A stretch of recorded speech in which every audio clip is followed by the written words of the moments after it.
यह स्टेशन दिन के समय बिल्कुल सामान्य लगता था। यात्री आते जाते और प्लेटफॉर्म पर खड़े चाय के स्टॉल से चाय पीते। मगर जैसे ही सूरज डूबता, यह जगह बदल जाती। लोग कहते थे कि स्टेशन पर कुछ ऐसा था जो रात को जाग जाता था। कई यात्रियों ने बताया कि उन्हें रात में किसी के चलने की आवाजें सुनाई देती थीं, जबकि प्लेटफॉर्म पर कोई नहीं होता था। कुछ लोगों ने किसी साये को देखने की भी बात की, मगर जैसे ही वे पलटे, साया गायब हो चुका था। अनिल एक युवा पत्रकार था। वह हमेशा अनकही कहानियों की तलाश में रहता था। जब उसे शांतिपुर जंक्शन के बारे में पता चला, तो उसने सच्चाई जानने का फैसला किया। कहते हैं यह स्टेशन हॉन्टेड है। अनिल के दोस्त अजय ने उसे चेताया। यह सब कहानियां हैं, मैं सच जानना चाहता हूं, अनिल ने जवाब दिया। अगली रात अनिल अपने कैमरे और रिकॉर्डर के साथ शांतिपुर पहुंचा। स्टेशन पर सन्नाटा था। सिर्फ एक पुराना लैंप जल रहा था, जो हल्की रोशनी दे रहा था। यहां कुछ अजीब है, अनिल ने सोचा। रात के करीब 1 बजे, जब सब कुछ शांत था, अनिल को किसी के कदमों की आवाज सुनाई दी। वह कैमरा ऑन करके आवाज की ओर बढ़ा। कौन है? अनिल ने पुकारा, मगर कोई जवाब नहीं आया।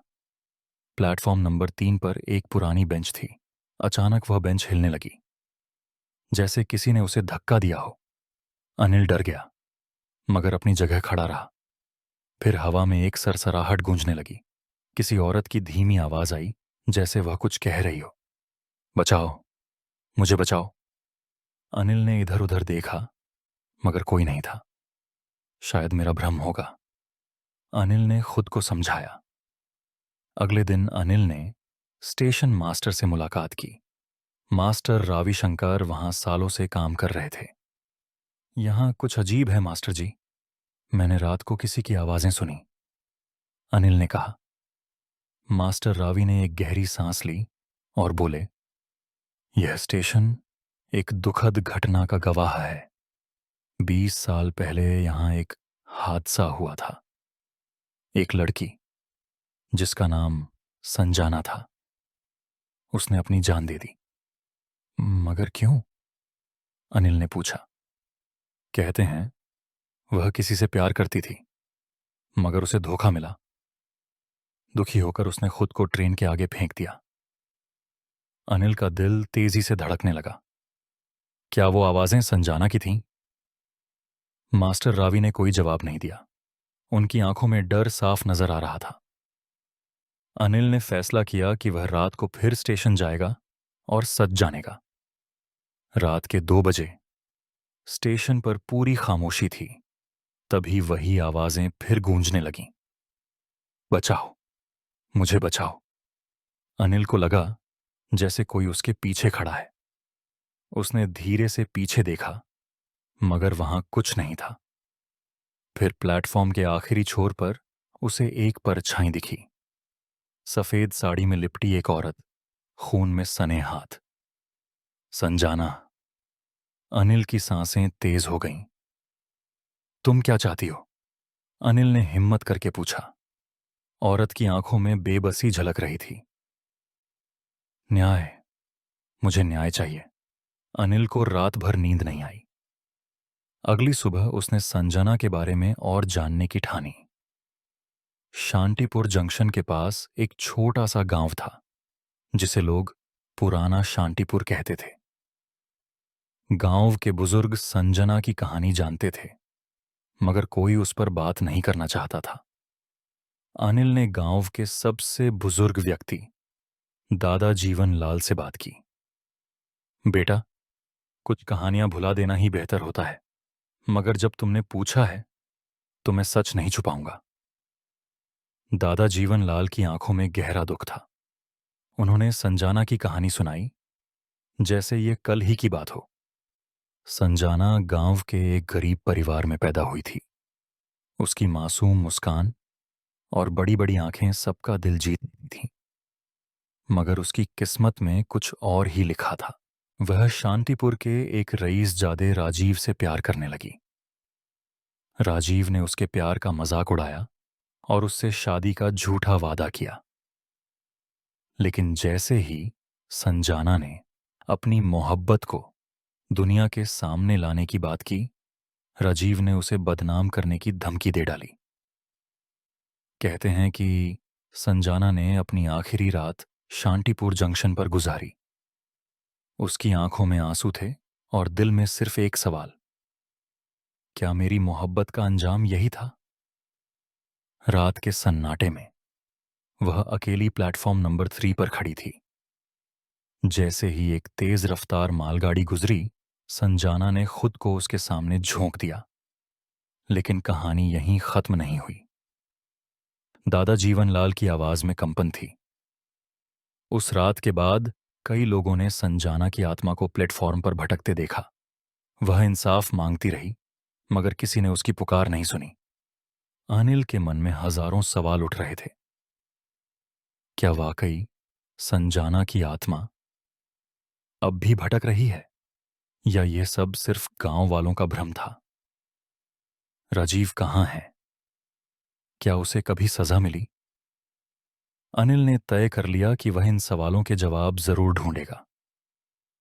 रात का अंधेरा एक बार फिर शांतिपुर जंक्शन को अपनी आगोश में ले चुका था। अनिल प्लेटफॉर्म नंबर 3 पर मौजूद था। इस बार उसके हाथ में सिर्फ कैमरा ही नहीं, बल्कि संजाना की कहानी का बोझ भी था। हवा में सरगोशियां एक बार फिर सुनाई देने लगीं। इंसाफ, मुझे इंसाफ चाहिए। अचानक अनिल के सामने संजाना की परछाई उभर आई। उसकी आंखों में एक विनती थी, क्या तुम मेरी मदद करोगे? अनिल का दिल तेजी से धड़कने लगा। हाँ, मैं तुम्हें इंसाफ दिलाऊंगा। लेकिन अनिल नहीं जानता था कि यह वादा निभाना कितना खतरनाक होगा, क्योंकि कुछ सच्चाइयां ऐसी होती हैं जिनकी कीमत बहुत भारी होती है। रात के सन्नाटे में शांतिपुर जंक्शन एक बार फिर किसी काली कब्र की तरह लग रहा था। अनिल के जहन में संजाना की सरगोशियां गूंज रही थीं। वह जानता था कि यह मामला सिर्फ एक भुतहा स्टेशन का नहीं था। इसके पीछे कोई गहरा राज छिपा हुआ था। अनिल ने फैसला किया कि अब वह संजाना के अतीत के बारे में जानने की कोशिश करेगा और उन सवालों के जवाब खोजेगा। संजाना की मौत के पीछे असली सच्चाई क्या थी? राजीव अब कहाँ है? क्या वाकई संजाना को इंसाफ मिला? अगली सुबह अनिल गांव की पंचायत के दफ्तर पहुंचा। वहां पुराने रिकॉर्ड्स रखे हुए थे। उसने जल्दी जल्दी फाइलें पलटनी शुरू कीं। कुछ देर बाद उसे एक पुरानी सी फाइल मिली, जिस पर लिखा था, संजाना देवी, 2005 की घटना। फाइल के अंदर एक पुलिस रिपोर्ट थी। रिपोर्ट में लिखा था कि संजाना ने आत्महत्या की, मगर कई चीजें संदिग्ध थीं। उस रात ट्रेन अपनी सामान्य गति से कहीं अधिक तेज थी। क्या यह महज इत्तेफाका था? राजीव ने बयान दिया था कि वह उस रात गांव में अपने दोस्तों के साथ था, मगर उसकी बात पर कोई गहराई से जांच नहीं की गई। रिपोर्ट में दर्ज था कि संजाना के शरीर पर चोटों के निशान थे, जो किसी झगड़े की ओर इशारा कर रहे थे। अनिल को अब पूरा विश्वास हो चुका था कि संजाना की मौत आत्महत्या नहीं थी, बल्कि उसे मारा गया था। मगर इसका सबूत कहाँ था? उसने फैसला किया कि वह राजीव का पता लगाएगा। अनिल को पता चला कि राजीव अब एक सफल बिजनेसमैन था और शहर में एक आलीशान बंगले में रहता था। वह शांतिपुर का जिक्र भी नहीं करता था, जैसे वह अपने अतीत की यादों से भाग रहा हो। अनिल ने किसी तरह राजीव से मुलाकात का समय ले लिया। तो तुम वो पत्रकार हो जो शांतिपुर की कहानी को खोलना चाहता है? राजीव ने मुस्कुराते हुए कहा, मगर उसकी आंखों में बेचैनी थी। मुझे संजाना के बारे में जानना है, अनिल ने सीधा सवाल किया। राजीव का चेहरा एक पल को पीला पड़ गया। वो सब पुरानी बातें हैं। संजाना ने अपनी जिंदगी खुद खत्म की। इसमें किसी का कोई कसूर नहीं था। मगर अनिल जानता था कि राजीव कुछ छिपा रहा है। उस रात अनिल एक बार फिर शांतिपुर जंक्शन पहुंचा। इस बार उसके साथ कैमरे के अलावा एक रिकॉर्डर भी था। प्लेटफॉर्म नंबर 3 पर सन्नाटा पसरा हुआ था। हवा रुकी हुई थी, जैसे कुछ होने वाला हो। अचानक वही आवाजें गूंजने लगीं। बचाओ, मुझे इंसाफ चाहिए। अनिल ने देखा कि एक परछाई धीरे धीरे प्लेटफॉर्म पर उभर रही थी। संजाना का चेहरा आंसुओं से भरा था और उसकी आंखों में बदले की आग थी। वो झूठ बोल रहा है, उसे रोक लो। अनिल के दिल की धड़कनें तेज हो गईं। संजना, मैं वादा करता हूं, मैं तुम्हें इंसाफ दिलाऊंगा। अनिल का दिल बेचैन था। संजाना की आत्मा का दुख उसके शब्दों में छलक रहा था, मगर सच्चाई तक पहुंचना आसान नहीं था। अनिल जानता था कि राजीव झूठ बोल रहा है, लेकिन उसके पास कोई ठोस सबूत नहीं था। अनिल ने दोबारा स्टेशन मास्टर शंकर से मुलाकात की। वे स्टेशन के एक कमरे में बैठे हुक्का पी रहे थे। उनकी आंखों में डर था, जैसे वे किसी अनदेखे साए से छुप रहे हों। मास्टर जी, मुझे सच जानना है, संजाना के साथ क्या हुआ था? अनिल ने प्रार्थना भरी नजरों से पूछा। मास्टर शंकर ने गहरी सांस ली। बेटा, मैंने उस रात कुछ ऐसा देखा था जिसे मैं आज तक भुला नहीं सका। क्या देखा था? अनिल ने बेचैनी से पूछा। उस रात संजाना प्लेटफॉर्म पर रोती हुई खड़ी थी। राजीव भी वहीं था। मैंने उन्हें झगड़ते देखा। फिर अचानक संजाना चीख उठी। राजीव ने उसे जोर से धक्का दिया। वह पटरी पर गिर गई और अगले ही पल तेज रफ्तार मालगाड़ी ने उसे कुचल दिया। अनिल ने हैरानी से कहा, तो राजीव ने उसे मार डाला? मगर उसके पिता ने पुलिस को बहुत सारा पैसा दिया और पुलिस ने सब कुछ छुपा दिया। संजाना की मौत को आत्महत्या करार दे दिया गया। अनिल के पास अब एक गवाह था, मगर वह जानता था कि सिर्फ मास्टर शंकर का बयान काफी नहीं होगा। उसे और सबूतों की जरूरत थी। उसने तय किया कि वह संजाना के घर जाएगा। शायद वहां से उसे कोई सुराग मिल सके। संजाना का घर गांव के एक वीरान हिस्से में था। पुराना, टूटा फूटा दरवाजा और दीवारों पर जमी धूल बता रही थी कि वहां कोई बहुत समय से नहीं रहा था। अनिल ने दरवाजा खोला तो अंदर जर्जर फर्नीचर और पुरानी तस्वीरें थीं। एक तस्वीर में संजाना अपने माता पिता के साथ खड़ी मुस्कुरा रही थी। अचानक अनिल की नजर एक पुरानी डायरी पर पड़ी। उसने डायरी उठाई और उसके पन्ने पलटने लगा।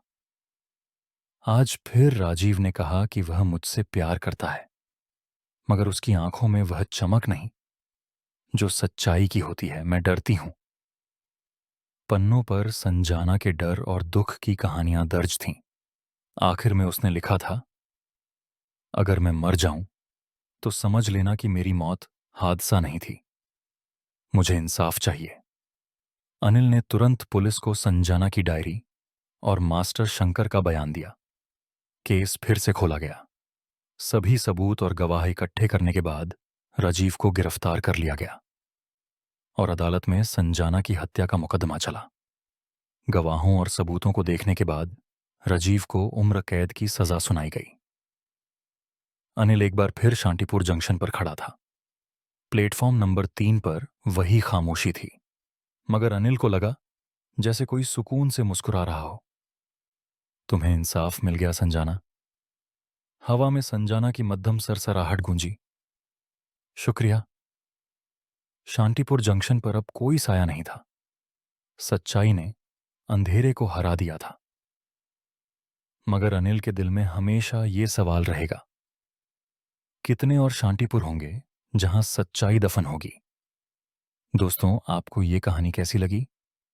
कमेंट बॉक्स में अपनी कीमती राय जरूर दीजिएगा।